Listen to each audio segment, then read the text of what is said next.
Hey, good afternoon. Thank you, Ajay and Elliott School for the James for the conference and for the invitation. Welcome to the final session. My name is Vivek Arora. I'm the Deputy Director of the IMF's Independent Evaluation Office and also former Chief Representative in Beijing. We're going to end the day on a high note with Professor Raghuram Rajan as the final speaker. Raghu needs no introduction to this audience.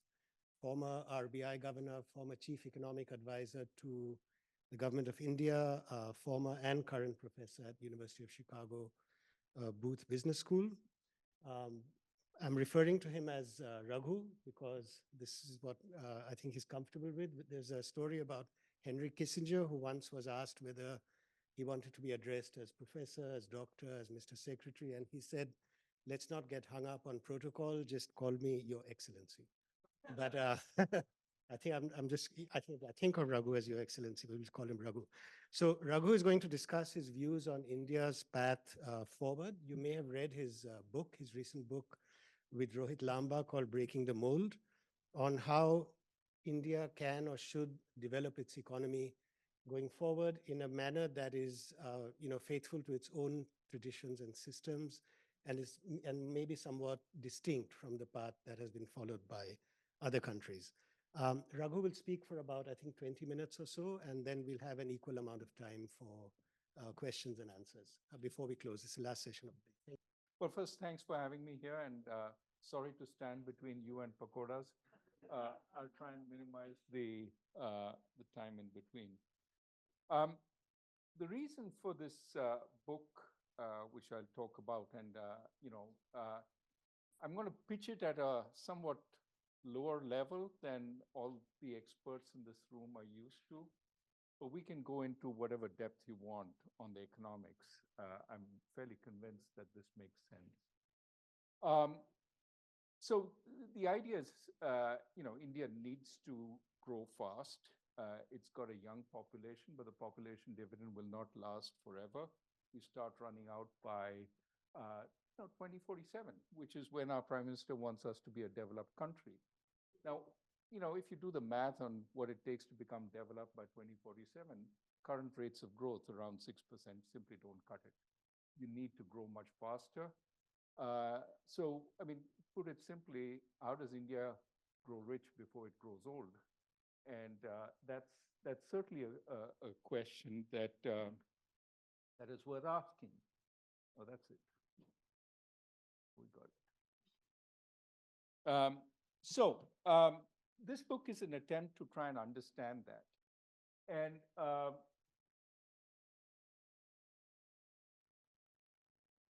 okay, so this book is an attempt to see what it will take.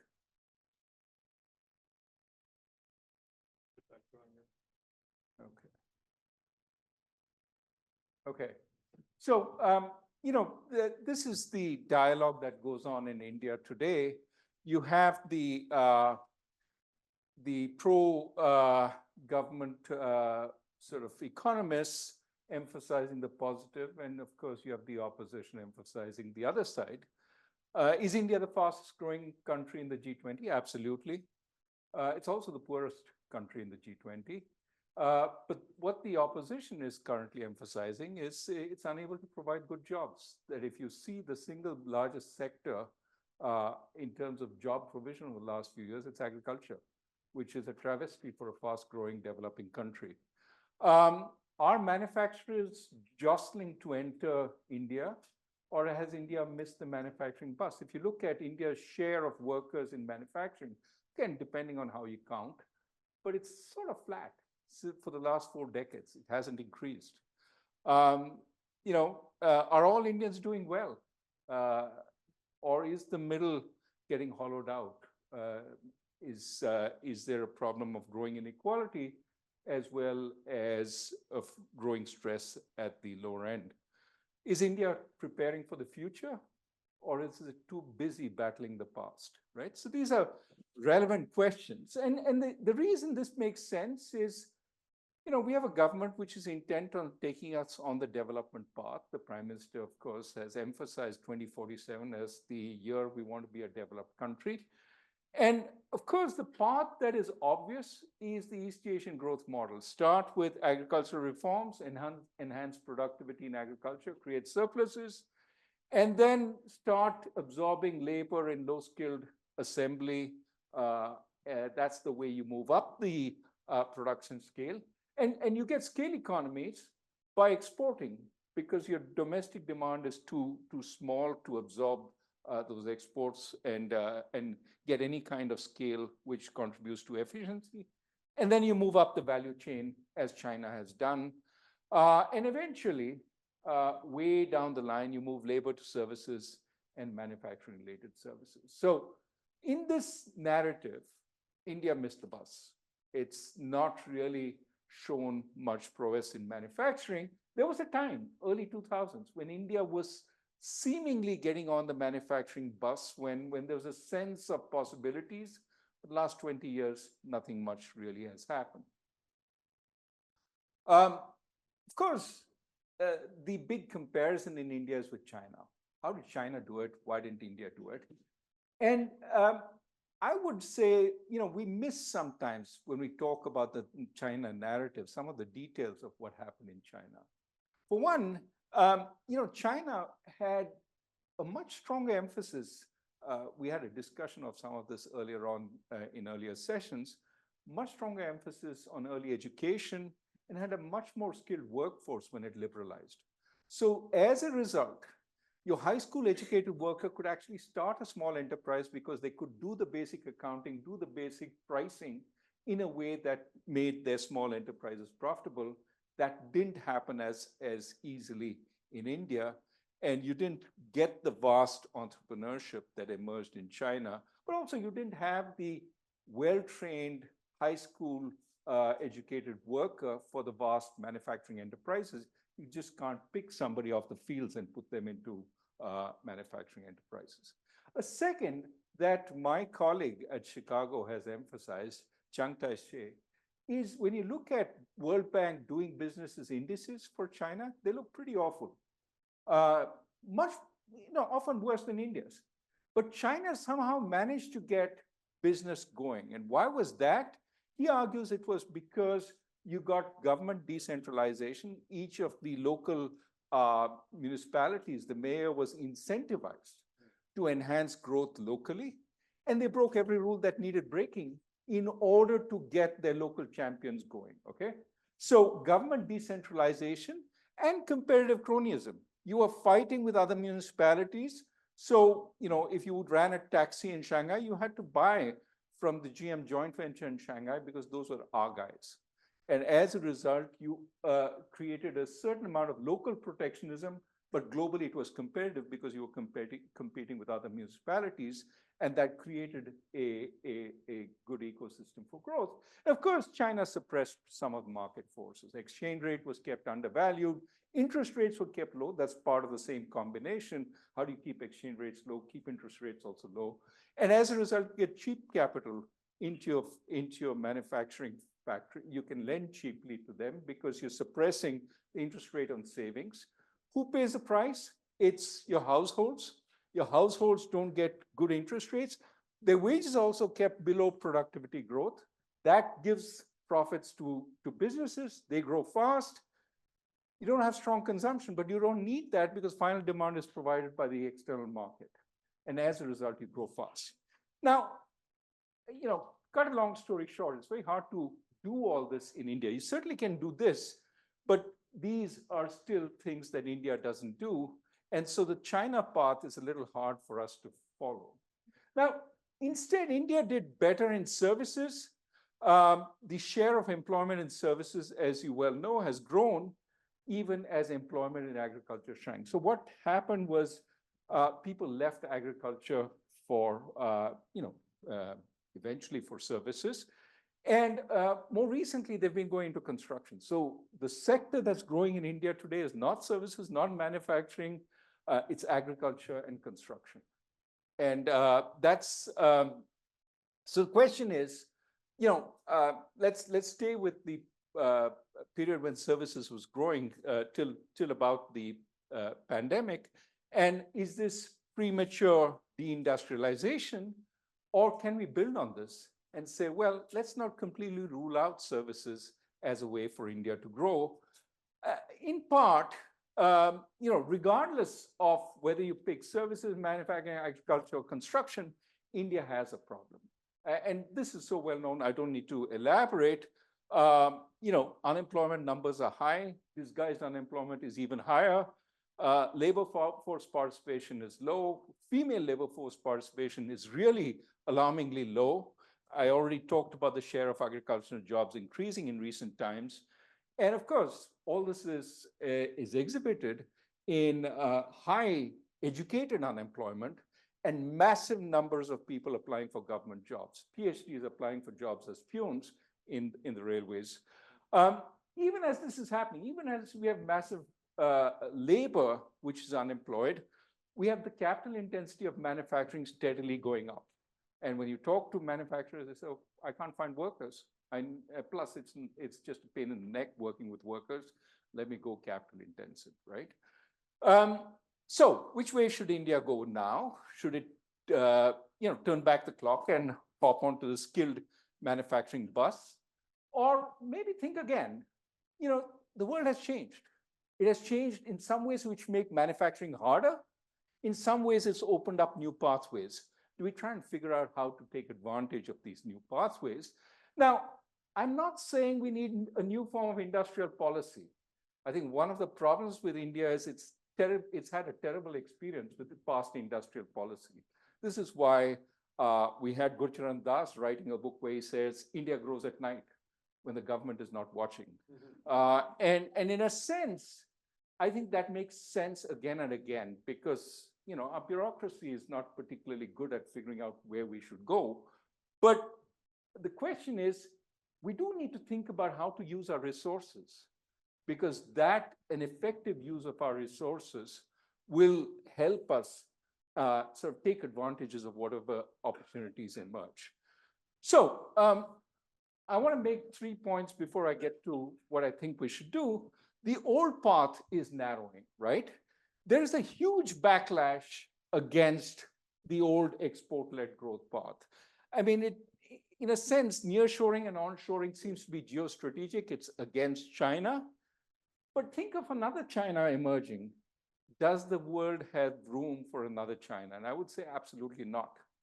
Given the kind of protectionism there already is, given the kind of manufacturing fetishism there's already in every country, it's going to be very hard to say, hey, accept the exports of another China, even while China is still exporting. It's not that China has moved on to services. It's still the world's largest manufacturing exporter. And of course, that room has narrowed for another reason. When China entered, it was still competing with advanced country workers. And in a sense, there were rents still to be had in manufacturing, which could allow you to essentially offset with cheap labor your disadvantages on infrastructure, on institutions, on contracting, et cetera, by saying, oh, our cheap labor essentially compensates for all that. Today, you're not competing with the US, where if you're India and entering this space, you're competing with Indonesia, Mexico, Vietnam, all of Indonesia, Mexico, Vietnam are all in the same sort of ballpark. In fact, Vietnam is about the same in terms of labor costs. China is still there. The East Asian model of flying geese used to be that Japan is at the forefront, and it gives way in sectors to Korea and Taiwan, and Korea and Taiwan move ahead and give way in the advanced. They move to the advanced sectors. The low-skilled sectors move to the next one. Well, China now occupies both the advanced sectors as well as the moderately skilled sectors because it has such a vast labor force to employ. China is going nowhere. It's sitting there, and India has to go head-to-head with China. And of course, we have in the West an increasing focus on automation, which is, again, making manufacturing really hard. to compete with. And in a sense, you've seen this happen in the global supply chain. This is the famous smile curve, which Richard Baldwin talks about. By the way, this book draws on ideas from all over. But I think the putting it together is really what we're trying to do. If you look at the smile curve, it's basically saying much of, on the y-axis is value added, on the x-axis is the stages of the production process. Think of a Apple iPhone. That's the best way to think about this. The Apple iPhone, the early stage visualization, the innovation, the kind of stuff that Steve Jobs was involved in, both design as well as all the patents that went in, that has a lot of value. Then you move to the actual logistics, production, and shipping out to the stores. That stuff, the least value-added portion is actually the production. This is where Foxconn is. Apple hasn't actually manufactured anything since 2004. It's all Foxconn, right? Now, then it goes into marketing and content, the App Store, which Apple controls. This is back with Apple. This is, again, very high value added. So the two ends are really the high value added portions. The middle is manufacturing, the most competitive low value added portion. So Apple on a good day, it has had some bad days recently, but on a good day was worth $3 trillion. Foxconn was worth 50 billion, right? That tells you the relative value of the intellectual property, the innovation, as well as creative services versus the manufacturing part where the rents have been totally eroded. And this is for a really sophisticated product like the iPhone. And it is true again and again. I mean, look at chip manufacturing, NVIDIA and Qualcomm. These guys don't make chips. They design them. TSMC is the one who makes chips. Huge capital expenditure in TSMC, but TSMC is worth about 500 billion.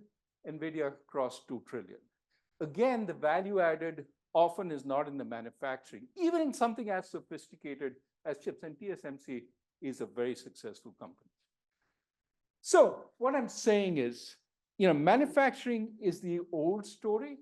It may come back. It's coming back in different ways. I'll talk about that in a second. But we also need to think about where the value added is. Often it's in services. It used to be services were hard to trade, right? Haircut, fixed in time and space. You can't have somebody giving a haircut across the oceans, and you can't store haircuts. You've got to give it in. But modern services are much more capable of both distance as well as storage. Part of why you can store is now you not only can do direct services, but you can also embed it in manufacturing. Direct services would be somebody offering consulting services. They could do it from Seattle to Chicago during the pandemic. Today, they can do it from Bangalore to Chicago. That distance doesn't make any difference. So direct services increasingly are provided. Consulting management services, fastest growing part of services in India today, of services exports, I should say. Second is embedded in manufacturing, right? Tesla, one of its cars has 40 million lines of code. That's services embedded in the Tesla, car itself. And then there are services enabling manufacturing. I'll talk about a couple of examples in just a second. But essentially, it's the services which make the background manufacturing possible. And that's the third way services enters. The point, however, with services is that scale is no longer essential. Sometimes you can do it at much lower scale, and therefore you can actually do it for the domestic market, where it would be impossible to be cost competitive if you were doing manufacturing. Okay, because you need much greater scale. You absolutely need the export market. Sometimes people talk about the Indian manufacturing demand for manufactured goods as being big enough for us to have competitive manufacturing in India, focused on India alone. Few industries where that's possible, but typically that's not. You need global scale to get the manufacturing efficiencies. We can't do it just for India, but in services, it is possible. So what are examples of some of these successes? You've seen some of this mentioned in the newspapers recently. Goldman Sachs' largest office outside New York is in Bangalore. What does it do? It's no longer the back office. It's sort of a semi-front office. It does stuff like risk management algorithms, models. They even do trades out of there. Bunch of software engineers plus quants come together to do the kinds of things that Goldman Sachs want. But this is being replicated again and again. Global capability centers, every multinational firm seems to want one. And what is a good place to put it? India. 40% of such JCCs are in India. There's a lot of services that are being done in India, embedded in manufacturing. Software is an obvious example. Chip design. 300,000 chip designers, according to the IT minister in India. We don't have any manufacturing. We are trying to get into it. I think it's a bad idea, but we have 300,000 chip designers. And the question really, and this is a key point. When we think about manufacturing fetishism, do we really need chip production when in fact we already have a substantial amount of chip design? Can we emphasize our capabilities in chip design rather than to try and make a chip foundry in India? And of course, services, direct services, telemedicine is a growth area. We could do far more. It grew during the pandemic. How do we make it grow again? Indian doctors could provide services to the national health system in the UK. They're desperately short of doctors. Of course, India is also desperately short. But maybe we can produce more doctors. And can we service both medical services as exports? Let me give you 3 examples very quickly. Give me 3 more minutes, 4 minutes, and I'll wrap up. 3 examples. Tilfi. These guys make Banarsi saris, sourced from artisans in Banaras, sold around the world. Their advantage is they have a website, and they show quality. The way they do it, interesting for development economists, is they basically take the risk off the shoulders of the craftsperson. They say, look, you make the sari, it's ours to sell. If you don't sell it, we'll buy it from you directly. And as a result, by taking the risk, they actually allowed the artisan to innovate. Earlier, they used to make the same old sort of designs and again, didn't have a strong market and was easily replicated. So lots of fakes. So they assure that it's actually a Banarsi sari made by an artisan over a few weeks. And second, new designs, which create a growing market. Lenskart, basically this is that combination of services and manufacturing. They take an order for your spectacles. 2 days later, you have a spec, the specs in hand. This is their store. This is where they, have their models. You try the model, say, I like this. Okay, 2 days later, they get the thing manufactured in their factory, and it comes to 50,000 spectacles a day is what they're selling. What is important is a service component, the retail shop, plus the manufacturing, which lies behind. Agnikul, sending rockets into space, 3D printed. So they don't actually need any manufacturing. They're printing it in their store with 3D printers. Only problem, no side of the rocket can be more than 40 centimeters. That's the maximum they can 3D print. But for a company which is trying to innovate, which is trying to design, this is fantastic, because if you change the design, you can 3D print it. The story, this guy is fascinating. A guy came back from LA. He was an insurance executive, always wanted to be an astronaut. Too late to be an astronaut, might as well make rockets like Elon Musk. And he goes to IIT Chennai and sets up shop, a whole bunch of young people sort of with their laptops, and in the background, the 3D printer working, printing their rockets. Do we have to choose? So I'm making the case that there is a different alternative, a service-based alternative. By the way, immediately the answer is, are you planning to make all Indians sort of software engineers, et cetera, et cetera? No, services is much more than just software engineers or consultants or designers. Vast majority of service jobs are in retail, in low level, security guard was one of the biggest jobs. I would say even those jobs are an upgrade from being the 13th worker on a field where your productivity is so low. But importantly, it also gives an opportunity for your kids for the future, because you bring them into the cities, into better schools. And that jump in one generation, if you have good education, is fantastic. I'll show you an example in a second. But I don't want to say we should pick services. The mistakes we've often made are by just putting all our eggs into one bureaucratic basket.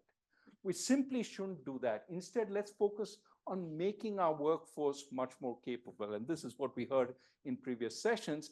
We actually absolutely have to focus on upgrading human capital rather than putting all our efforts on improving physical capital. We have to foster innovation and creativity. So one example of misplaced allocations, we're trying to get Micron to set up a factory in Gujarat, which is going to do some packaging, which I understand is important in the industry, and some assembly and some testing. How much are we paying for this? We're paying $2 billion in capital subsidies from the central government and the Gujarat government. Micron is putting $700 million. $2 billion is 1/3 of the entire higher education budget of the central government, right? And we're doing it again and again. We're doing 28 nanometer chips, which Tata is going to manufacture, another few $1 billion in subsidy. The real question has to be, aren't we better off creating those hundreds of thousands of designers rather than getting this really high-priced factory? Because we're never going to be independent. So the argument is sometimes we need it for strategic reasons. I mean, come on. You're not going to make state-of-the-art chips for another 20 years. It takes you that long to move up the scale. And you're always going to be vulnerable unless you have a global, you can source all the elements of that supply chain internally in India. In the meantime, you have an industry which goes from boom to bust, and which is not globally competitive. It's not going to be globally competitive. Why get into that business right now when really the need of the hour is creating hundreds of thousands of more high-quality engineers? I mean, look at the low quality of engineers that come out of many of our engineering schools. Now, all of you have experience of the IITians and so on. Those are fantastic, but they're such a small part of the graduates from our engineering system. We graduate 1.5 million engineers a year. If we could improve the quality of a lot more of them, we could have a much better growth prospect. So, and the final part is about democracy. Ask me about it when we go into. So let me conclude. The policy ingredients. How do we get this? How do we improve human capital? Actually, before that, let me just. Will this create enough jobs? I want to say that. Whatever path we choose, services, if we have more emphasis on, is not going to be problematic as far as jobs go. We'll create far more jobs than we're currently creating. Because when you think about services, think about medical services. How much more could we do on the medical side? How many more compounders, pharmacy attendants, nurses, could we employ? Many, many more than we do today. Similarly, schools, similarly, universities, just focusing on human capital. I mean, this is an idea that the Congress picked up. Anganwadi workers, guys, people who work in that creche.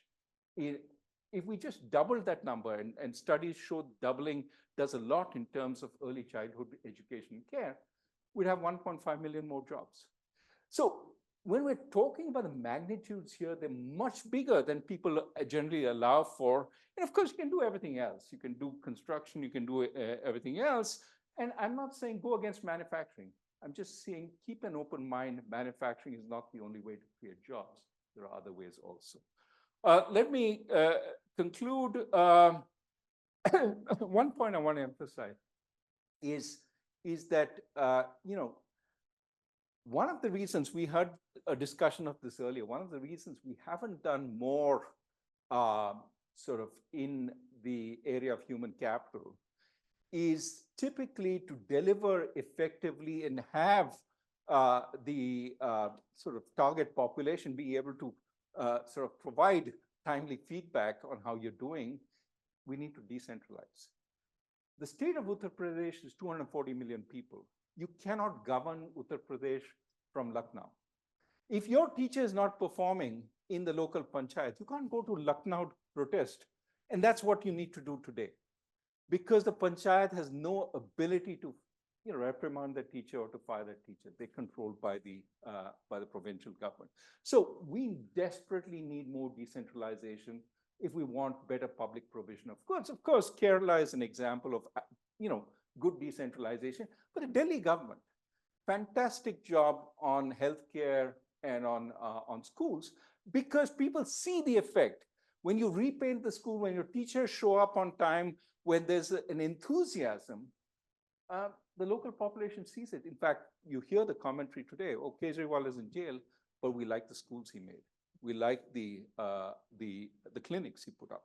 All this is, given the interest of time, let me stop with this guy, Mustafa. I mean, I love this example. Here's a guy who worked on the ginger fields in Kerala.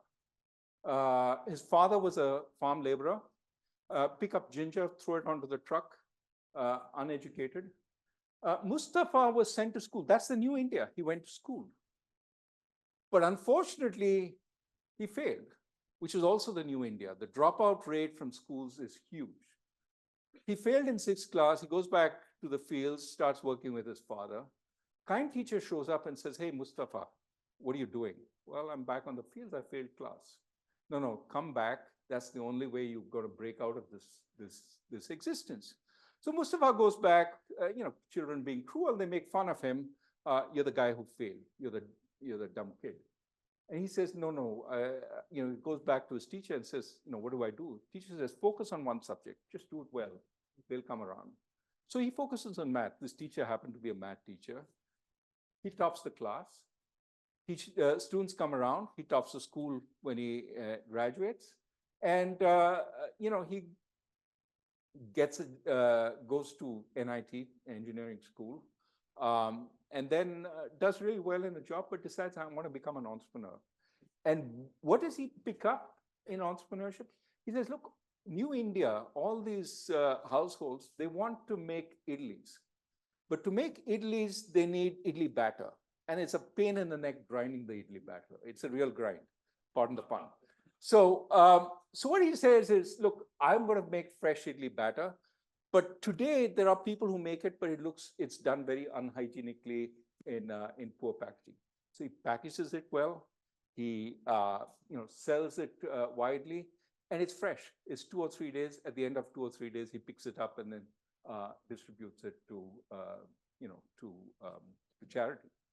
So he actually, he's showing me he has cameras in his factory, which in real time will send you what's happening in the factory, so they are actually trying to be clean. It's sort of real-time monitoring by the customers. He now employs 2,500 people, and typically he looks for people from out of town who are from poorer locations, and he's moved from Italy to coffee. Filter coffee, big issue in India. He actually makes pretty good filter coffee. And also stuff. This is not an ad for Mustafa and ID Fresh. It's an ad for New India. It's an ad for the possibilities with education. When I was at the RBI, I could see that our class 4 employees, class 4 is the lowest tier in the RBI. Their children were all science graduates, working for Infosys, working as a bank manager. They had made the transition from lower middle class to upper middle class in one generation as a result of education. And I'm basically reiterating what Amartya Sen has been saying for a long time. India needs to focus on capabilities. If it focuses on capabilities and doesn't try to micromanage too much where we're going, we will figure out where we're going and we get there fast. But let's sort of focus on this. Last point, and I'll stop here. Democracy is a hugely important part of this because it allows us to see when we're going off track. It allows, people to see that the government, to monitor the government and to throw it out when it's going off track. The path India needs to take now is an untried path. And in this path, democracy is going to be very important. So democracy is not a luxury. It's actually an essential for the path that lies ahead, which is why I keep emphasizing we need our democracy. Stop there.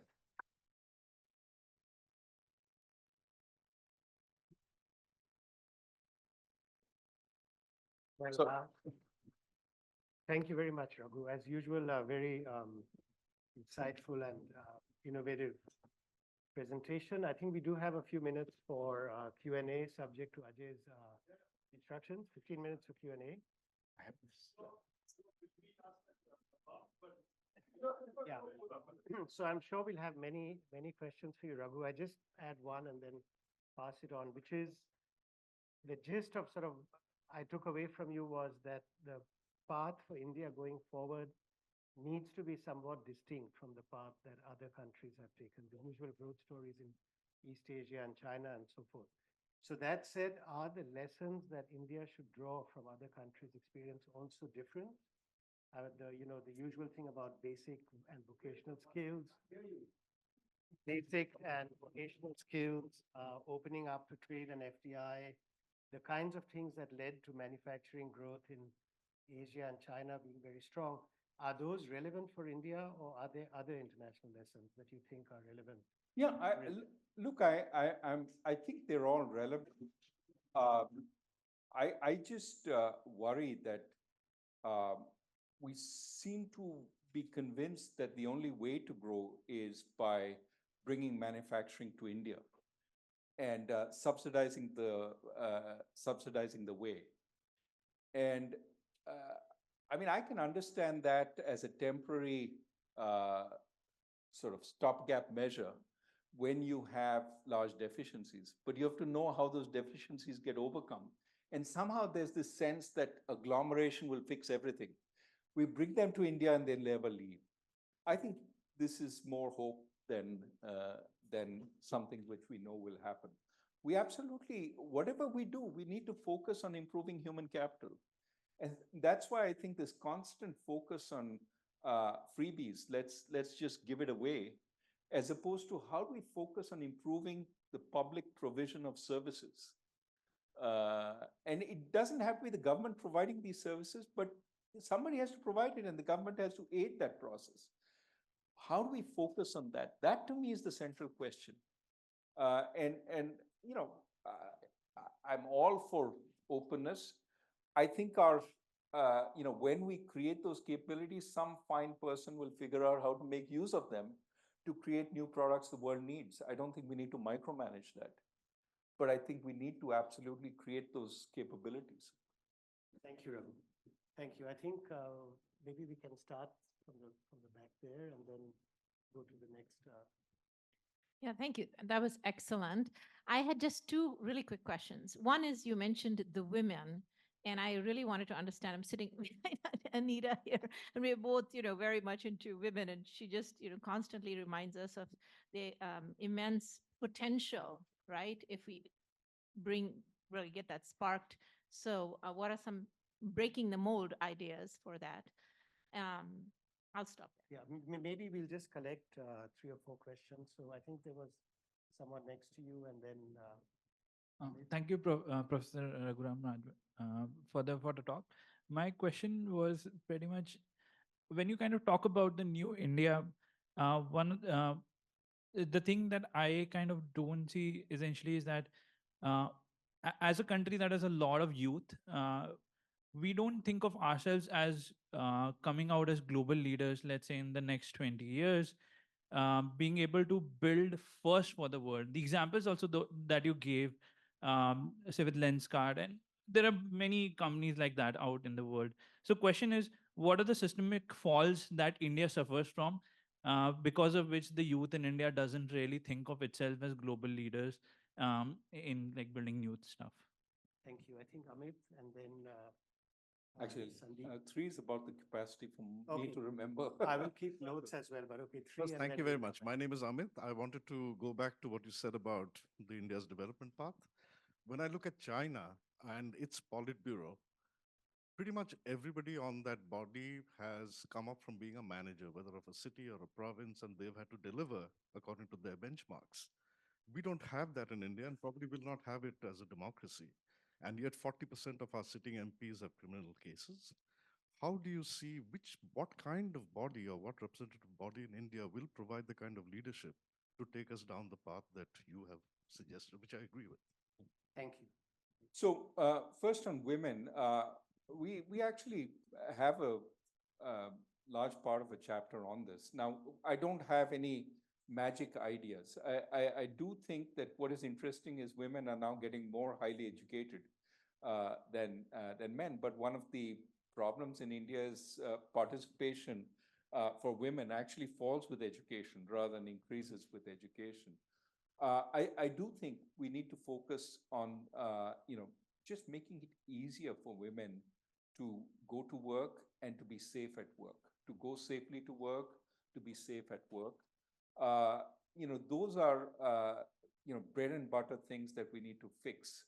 I also think there are social mores we need to deal with that, I think Chandraban Prasad wrote about the fact that the first impulse of the middle class family is to bring the women back into the household when they reach middle class as evidence that they have succeeded.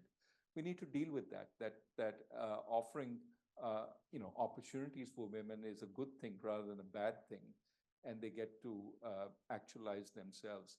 So many dimensions on which we can do work. But what is interesting is in the right environment, obviously they flourish.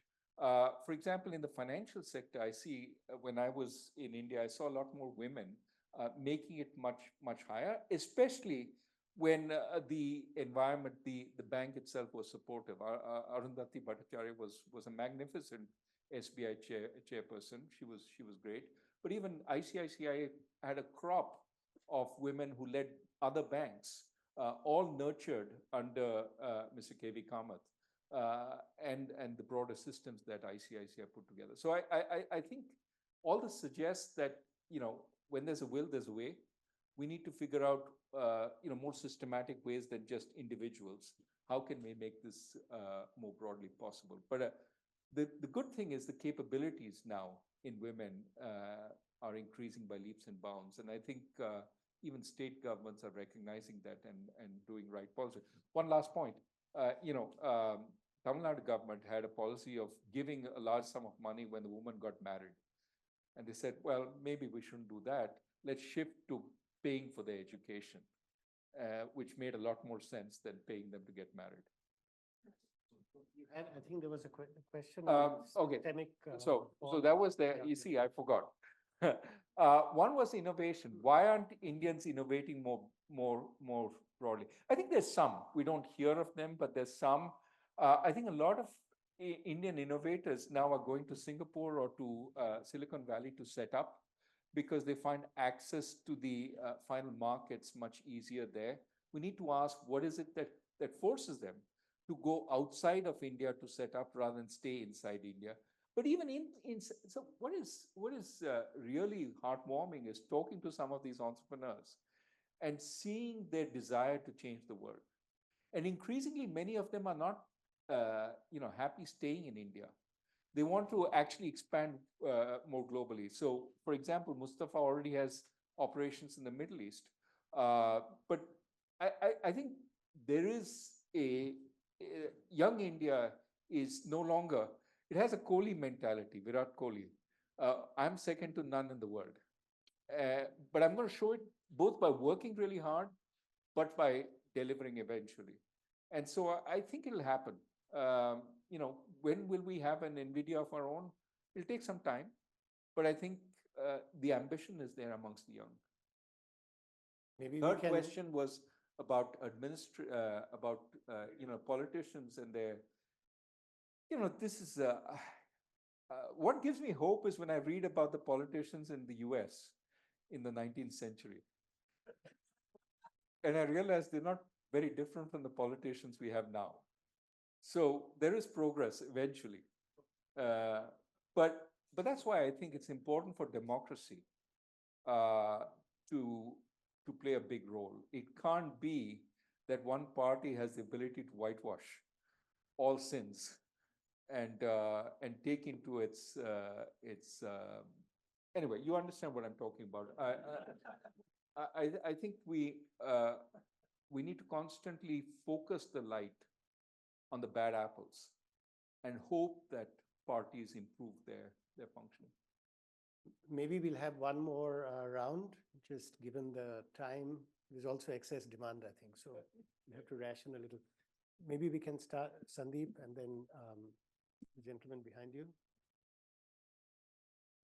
Yeah. Fascinating talk. My name is Sandeep Jain from African Development Bank. My question is on a different D, which is demographic dividend. So it's always confusing. Did India get a demographic dividend? Did India get part of it? Didn't get it fully? Is the best yet to come, or have we lost the opportunity? So I mean, everybody has a view. Everybody throws a statistic. Where do you stand on it? And I also cannot help but ask a very hypothetical question. If China were to adjust its exchange rate by 8-10%, how do you think it will impact India? I mean, there will be global repercussions, but focus for me is India. Thank you. Thank you. I think they're just behind. Yeah, thank you. Hi, my name is Ijaz Khani. Thank you, Raghu, for a good seminar. I think the real challenge, I got confused at the end. The real challenge is not whether manufacturing or services. India needs everything. India needs to create 10 million jobs. How are jobs created? I think you gave the answer. It's not Ambani's, it's the Mustafa. So number of new enterprises being established in manufacturing is so small, only large enterprises are picking up. And you also talked about capital going out. Financial capital is highly distorted and inefficient enterprises. The question for you is, how will India create 10 million jobs? Thank you. Just, I'm sorry, but we've just focused on this part of the room. We need to diversify a little, I think. Thank you. Hi, as Zanant Narayanan, questions about tax policy or tax collection, really. India, due to its decentralized or due to its centralized tax collection, all taxes really come through one pot. In contrast, in America, we have a triad of local, state, and federal taxation. You used the word the competitive cronyism in one of your early slides. If you had a decentralized, localized tax policy that could perhaps give a vehicle for different states, localities to compete based upon tax collection and administration, perhaps even result in better efficiencies or differentiation in abilities of various goods, various government services. So that's a question whether you have an opinion pro or con such position. So let me quickly answer these three. That's about funds, functions, and functionaries have to be pushed down. Funds is important. If you push functionaries and functions down but don't give them funds, there's no way they can operate. Which means we need to think about a more healthy property tax system, for example. But of course, there has to be some amount of equalization. If the neighborhood is really, really poor, there's not much in the way of property tax that's going to be realized. There has to be some equalization, but broadly, you eat what you kill. And that would help your issue of administration as also if the local electorate rebel because you're overtaxing them and not providing enough services. There's much more democracy in that process. So decentralization again is I think a big part of the answer, but it has to be done thoughtfully. The issue here was a demographic dividend. I think we're in the midst of it. But I think the problem is that we're not reaping the benefits. And that's why I said 6% growth, if you think that's about what we are right now, take away the the fluff in the GDP numbers. Uh, that 6% is in the midst of a demographic dividend. It is much below where China and Korea were when they reaped their demographic dividend. And that's why I'm saying we're being overly complacent when we say this is great. This is not, because we're losing the demographic dividend because we're not giving those guys jobs. And that leads to the question, how do we create those jobs? And the answer to my mind is partly enhancing the capabilities of the people we have, partly changing the nature of the jobs that are available. And we need to work on both fronts. Capabilities, sometimes skilling by a little is going to make somebody who's not employable into somebody who's more employable. I think this idea of apprenticeship, which the Congress has as its manifesto, is worth working on. I think there's a lot that needs to be done to make it effective, but we need many more students to at least be capable of doing a good job. And some of it is work attitude, some of it is learning some skills which they can do with their hands. So one is that. The other is creating more of a focus on job creation. So, I mean, think about these chip factories. Pardon my sort of emphasizing this a lot, but it sort of reflects what I'm saying. So many billions going into subsidizing chip manufacturing. If you look at the IIP, 13 out of 23 sectors are doing worse today than they were in 2015. And typically, these are the job-intensive sectors like leather, textiles. We are going down in those areas. No wonder we have more of a job problem. The job problem was not created in the last 10 years. It's been growing over the last few decades. But if you neglect the areas which are more intensive, I'm not saying we need to now offer subsidies to leather, etc. Figure out what's going wrong there and try and rectify that. That would be. What was the first question? Well, there was a question on China's exchange rate. Yeah, I think those days are gone where China could manipulate by a lot. I think one of their concerns is really that changing the prices will tend to make consumption even harder, domestic consumption. Think if you depreciate your exchange rate, foreign goods become much more expensive. So, people don't want to buy, they buy even less. And China really has a problem with domestic consumption today. It's so weak. And if they have to enhance domestic consumption, they have to get a lot of prices more reflecting market, such as interest rates. Households should get higher returns on their savings. And that transition path will mean that a 10% subsidy via exchange rates to manufacturing is going to be difficult. Raghu, you mentioned fluff in the GDP numbers. One question you're going to get is basically that India's numbers are often criticized on the way up as overstating growth, but on the way down, not so much. So, during COVID, there was no big outcry that the contraction is overestimated. Yeah. Do you have a view on that? Is there an asymmetric? No, I think it evens out. And that's why I'm saying 6%. Plot a line from 2016. And you basically see that, it's about 6%. We went down a lot during the pandemic. We haven't made back what went down, but we are floating in parallel to the 6% line. So average out over time, we're growing at 6. Healthy relative to all the G20. Not so good given our population dividend, which we are eating through.